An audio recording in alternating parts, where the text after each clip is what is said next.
Perseverance, Part 3. Galatians 6 verse 9 says, "Let us not become weary in doing good, for at the proper time we will reap a harvest if we do not give up." Alam nyo, napaka-timely nitong topic, perseverance. Kung kailan ito yung topic, doon yung sobra akong tinatamad. Ito yung sobrang lakas ng atake sa akin na wag nang magpatuloy. At napansin ko dito sa verse na to, ang statement ni Apostle Paul is, "Let us not become weary." So, ibig sabihin, kahit siya, nararamdaman niya rin yung pagod, napapagod din siya. Kaya ini-include niya yung sarili niya doon. Yung ibig sabihin din pala ng doing good dito, baka iniisip mo kapag ka nagbibigay ka or nakakadagdag ka ng points, ng salvation points mo. Ang ibig niya sabihin dito, yung doing good, hindi mo yun ginagawa yung mga bagay na yun para mapunta ka sa langit. Kasi you have already been saved through your faith in Jesus Christ. Ang ibig niyang sabihin sa doing good is, yung napoproduce ng spirit na meron ka na, yung bagong spirit na meron na nasa iyo, yun. Ano yung mga yun? Maybe kailangan lang ng makikinig, a listener, or burden bearer, tagadala ng bigat ng mga kaibigan mo, ng mga tao na kapaligid sa'yo. Ibang example pa is yung how you love, how you serve, pagiging generous mo sa tao.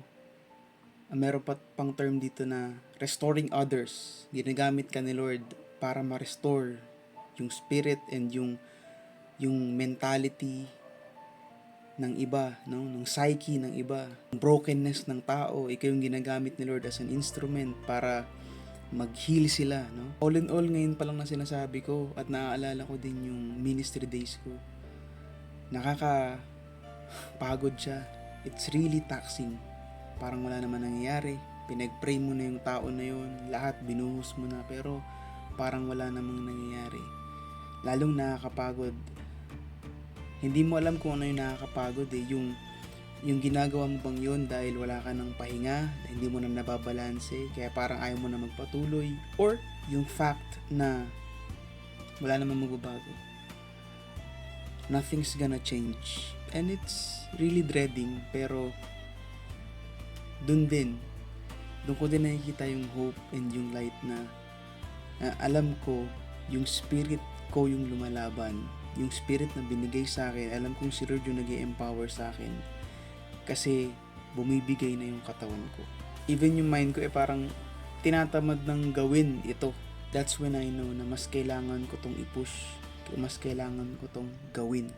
With that being said, ano yung isang bagay, kahit isa lang, isang good thing lang na ginagawa mo today na ganap sa life mo this week or this month, or maybe matagal mo na siyang ginagawa, tapos parang wala ka nakikitang resulta. And ano magbabago kung alam mo na merong harvest na magaganap?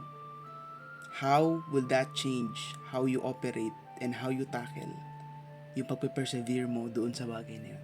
And tandaan, yung in doing good, we should be empowered by the Spirit, kasi hindi mo alam yung simpleng kindness mo na yun, nakita nila si Lord sa'yo doon sa bagay na yun.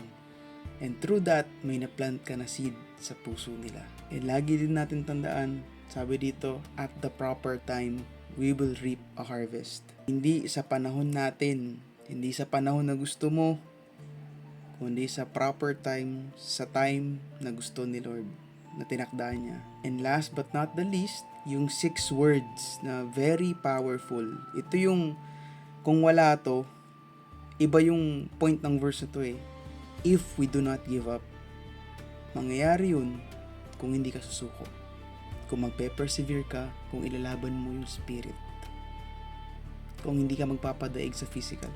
Hindi akong gaanong mag-dive deep doon sa context or anything na taxing sa utak. Gusto ko lang na kahit ako ma-motivate, no? Gusto ko lang na magkaroon tayo ng openness, ng vulnerability na nakakapagod pala. Kahit nagvi-video lang, sobrang nakakapagod siya. Kasi alam ko sa mga videos na yun, meron tayong pinupush May spirit yung mga videos na yun eh.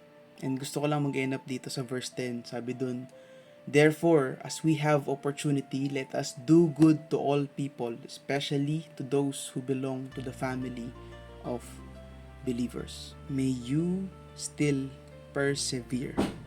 Remember that you are seen. The inner working of God and of the Spirit is in you, being a blessing to this world.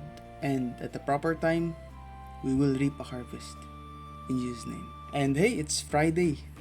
Weekend na. It's time to rest. It's time to relax. It's time to be restored. It's time to be rejuvenated again. May you stay wholesome.